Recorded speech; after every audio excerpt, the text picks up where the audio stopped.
ಯಾವುದೇ ಹಬ್ಬ ಬಂದರೂ ಯಾವುದೇ ಫಂಕ್ಷನ್ ಬಂದರೂ ಮೊದಲು ಮಾಡೋದೇ ನಾವು ಒಬ್ಬಟ್ಟು.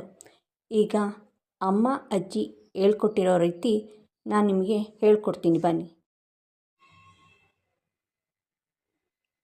ಕಡಲೆಬೇಳೆ ಒಬ್ಬಟ್ಟು ರೆಸಿಪಿ.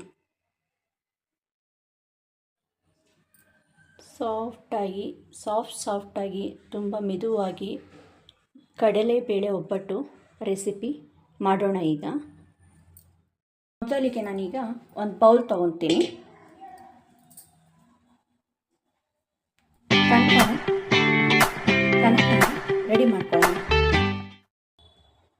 ಕಣಕನ ರೆಡಿ ಮಾಡ್ಕೊಳ್ಳೋಕ್ಕೆ ಒಂದು ಬೌಲು ಮೈದಾ, ಒಂದು ಬೌಲು ಚಿರೋಟಿ ರವೆ ತೊಗೊಂಡಿದ್ದೀನಿ. ನೀವು ಬೇಕಾದರೆ ಬರೀ ಮೈದಾದಿಂದನೇ ಮಾಡ್ಕೊಬೋದು. ಚಿಟಿಕೆ ಅರಿಶಿಣ,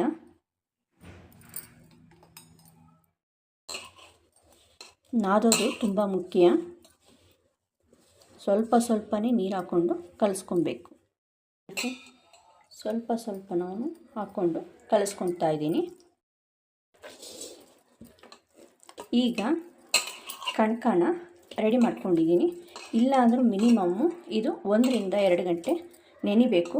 ನೆಂದಷ್ಟು ಒಬ್ಬಟ್ಟು ಚೆನ್ನಾಗಿ ಬರುತ್ತೆ. 10 ನಿಮಿಷ ಚೆನ್ನಾಗಿ ನಾದ್ಕೊತಾ ಇದ್ದೀನಿ. ನಾದಿದಷ್ಟು ಒಬ್ಬಟ್ಟು ಕಣಕ ಕಿತ್ತೋಗಲ್ಲ, ಎಲ್ಲೂ ಕೀಳೋ ಚಾನ್ಸೇ ಇಲ್ಲ. ಬಿಗಿನರ್ಸು ಸಹ ಮಾಡ್ಕೊಬೋದು. ಈ ವಿಡಿಯೋನ ನೋಡಿಕೊಂಡು ಎಲ್ಲೂ ಕೂಡ ಸ್ಕಿಪ್ ಮಾಡದೆ ಈ ವಿಡಿಯೋನ ನೋಡಿ. ಈಗ ಸ್ವಲ್ಪ ಎಣ್ಣೆ ಹಾಕ್ಕೊತಾ ಇದ್ದೀನಿ. ಎಣ್ಣೆ ಹಾಕ್ಕೊಂಡು ಚೆನ್ನಾಗಿ ಒಂದು 10 ನಿಮಿಷ ಕಲಸೋಣ.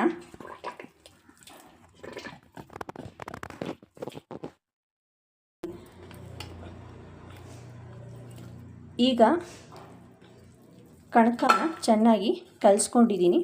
1 ರಿಂದ 2 ಗಂಟೆ ಕಾಲ ನೆನಿಲಿ. ಚೆನ್ನಾಗಿ ನೆಂದಷ್ಟು ಮೃದುವಾಗಿ ಬರುತ್ತೆ.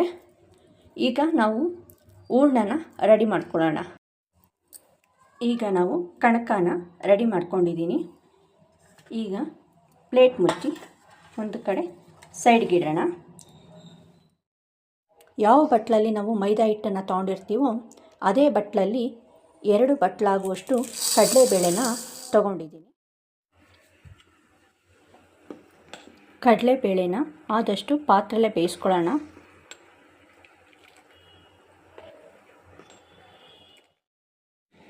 ಮೇಲೆ ಬಂದಿರೋ ನೊರೆನೆಲ್ಲನೂ ತೆಗೆಯೋಣ. ಈಗ ಕಡಲೆಬೇಳೆ ಬೇಯ್ತಾ ಇದೆ ನೋಡಿ. ಒಂದು ಬೇಳೆನ ತಗೊಳ್ಳೋಣ. ಸಾಫ್ಟಾಗಿ ಬೇಯಬೇಕು. ಇನ್ನೂ ಒಂದು ಸ್ವಲ್ಪ ಬೇಯಬೇಕು. ಬೇಯ್ತಾ ಇರಲಿ.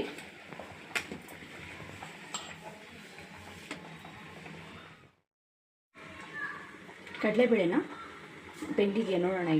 ಈಗ ಸಾಫ್ಟಾಗಿ ಈ ಥರ ಇಸ್ಕಿದ ತಕ್ಷಣ ಸಾಫ್ಟ್ ಆಗಬೇಕು. ಮಧ್ಯದಲ್ಲಿ ಗಟ್ಟಿಯಾಗಿ ಸಿಗಬಾರ್ದು. ಈಗ ಕಡಲೆಬೇಳೆ ಬೆಂದಿದೆ. ಗ್ಯಾಸ್ನ ಆಫ್ ಮಾಡೋಣ.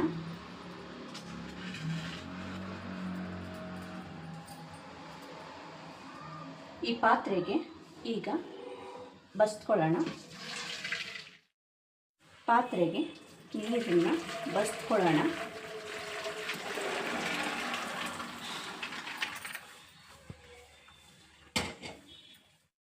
ನೀರು ಒಂದು ಸ್ವಲ್ಪ ಇರಬಾರ್ದು. ನೀರಿದ್ದರೆ ಹೂರ್ಣ ತುಂಬ ತೆಳುವಾಗಿಬಿಡುತ್ತೆ.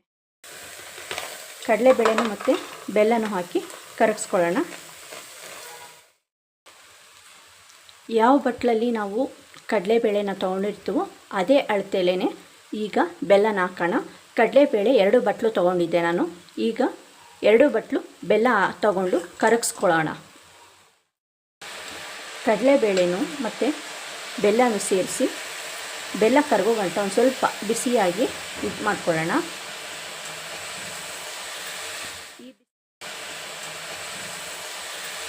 ಈ ಬಿಸಿಗೇನೆ ಬೆಲ್ಲ ಕರಗೋಗುತ್ತೆ. ಕಡಲೆಬೇಳೆ ತಣ್ಣಗಾಗಿದೆ. ಮಿಕ್ಸಿ ಜಾರ್ ತೊಗೊಳ್ಳೋಣ. ಸ್ವಲ್ಪನೇ ಹಾಕ್ಕೊಂಡು ಮಿಕ್ಸಿಲಿ ರುಬ್ಕೊಳ್ಳೋಣ. ಸ್ವಲ್ಪನೇ ಹಾಕ್ಕೊಳ್ಳೋಣ.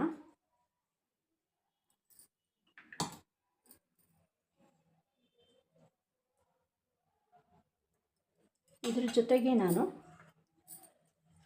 ಒಂದು 4 ಏಲಕ್ಕಿ ಕಾಯಿ ಹಾಕ್ಕೊತಾ ಇದ್ದೀನಿ. ಮಿಕ್ಸಿಲಿ ಇವಾಗ ನುಣ್ಣಗೆ ರುಬ್ಕೊಳ್ಳೋಣ.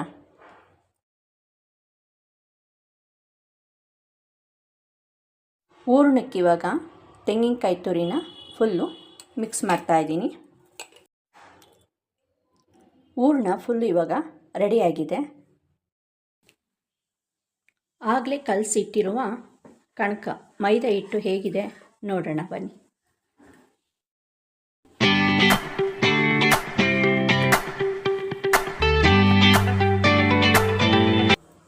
ಮೈದಾ ಹಿಟ್ಟು ಎಷ್ಟು ಚೆನ್ನಾಗಿ ನಾದಿದೆ ನೋಡ್ತಾ ಇದ್ದೀರಾ. ಕೈಗೆ ಒಂಚೂರು ಅಂಟ್ತಾ ಇಲ್ಲ, ಎಷ್ಟು ಸ್ಮೂತಾಗಿದೆ. ಇನ್ನು ಒಂದು ಸ್ವಲ್ಪ ಎಣ್ಣೆ ಹಾಕ್ಬಿಟ್ಟು ನಾದ್ಬಿಡೋಣ. ಒಂದು ಸ್ವಲ್ಪ ಎಣ್ಣೆ ಹಾಕ್ಬಿಟ್ಟು ನಾದ್ಬಿಟ್ರೆ ಈಗ ಒಬ್ಬಟ್ಟು ಮಾಡೋಕ್ಕೆ ಮೈದಾ ಹಿಟ್ಟು ರೆಡಿಯಾಗಿದೆ. ನೋಡಿ ಎಷ್ಟು ಸಾಫ್ಟಾಗಿ ಹೆಂಗೆ ಬರ್ತಿದೆ.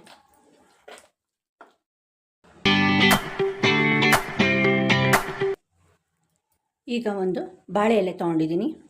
ನೀವು ಬಾಳೆ ಎಲೆಲ್ಲಾದರೂ ತಟ್ಕೊಬೋದು, ಇಲ್ಲ ಅಂದರೆ ಬಟರ್ ಪೇಪರ್ ಅಂತ ಸಿಗುತ್ತೆ, ಅದರಲ್ಲಾದರೂ ಮಾಡ್ಕೊಬೋದು. ಈಗ ಇದಕ್ಕೆ ಸ್ವಲ್ಪ ಎಣ್ಣೆ ಸವರಿ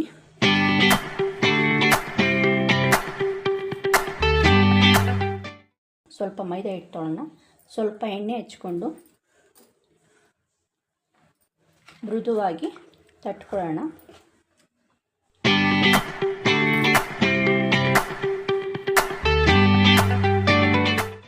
ಎಷ್ಟು ಸಾಫ್ಟಾಗಿ ಬರ್ತಾಯಿದೆ ನೋಡಿ, ಎಷ್ಟು ಸಾಫ್ಟಾಗಿ ಬರ್ತಾಯಿದೆ. ಈಗ ಹೂರಣ ಇಕ್ಕೋಣ. ನೋಡಿ ಎಷ್ಟು ನೀಟಾಗಿ ಕ್ಲೋಸ್ ಮಾಡೋಣ. ಹಾಗೆ ಎಲ್ಲ ಕಡೆ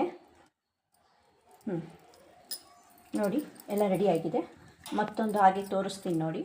ಹೂರಣನ ಇಷ್ಟು ತೊಗೊಂಡಿದ್ದೀನಿ, ಮೈದಾ ಹಿಟ್ಟು ಕಣಕನ ಇಷ್ಟು ತೊಗೊಂಡಿದ್ದೀನಿ. ಕಣಕನ ಇಷ್ಟು ತೊಗೊಂಡು ನೋಡಿ, ಯಾವ ಕಡೆ ಹೇಳ್ತಾ ಇದ್ರೂ ಆ ಕಡೆ ಬರ್ತಿದೆ ನೋಡಿ. ಈಗ ಹೂರಣ ಇಕ್ಕೋಣ, ಎಲ್ಲ ಕಡೆ ಕ್ಲೋಸ್ ಮಾಡೋಣ. ಎಷ್ಟು ಸಾಫ್ಟಾಗಿ ಏಕೆ ಬರ್ತಿದೆ ನೋಡಿ, ಎಷ್ಟು ಸಾಫ್ಟಾಗಿ ಏಕೆ ಕ್ಲೋಸ್ ಆಗ್ತಾಯಿದೆ ನೋಡಿದ್ರಲ್ಲ. ಈಗ ಒಬ್ಬಟ್ಟಿಗೆ ಎಲ್ಲ ರೆಡಿ ಆಗ್ತಿದೆ ನೋಡಿ. ಉಂಡೆಗಳೆಲ್ಲ ಮಾಡಿ ಇಟ್ಕೊತೀನಿ. ಒಂದೊಂದಾಗಿ ತಟ್ಕೊಂಡು ಎಲ್ಲ ಆಮೇಲೆ ಬೇಯಿಸ್ಕೊತೀನಿ.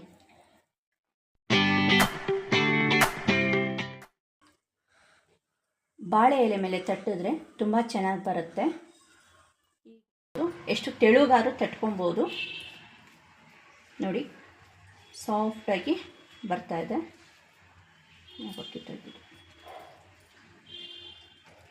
ನೋಡಿ ಸಾಫ್ಟಾಗಿ ಬರ್ತಾಯಿದೆ.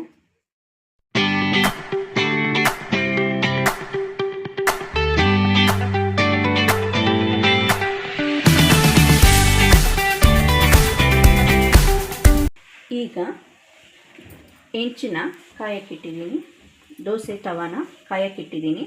ಈಗ ತಗೊಂಡು ನೀಟಾಗಿ ಹೀಗೆ ಹಾಕ್ಕೊಳ್ಳೋಣ.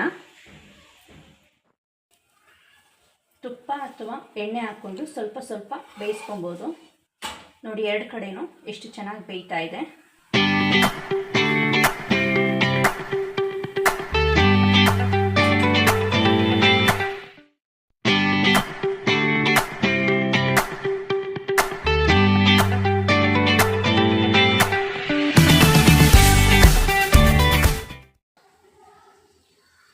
ಈಗ ಒಬ್ಬಟ್ಟು ರೆಡಿಯಾಗಿದೆ ನೋಡಿ.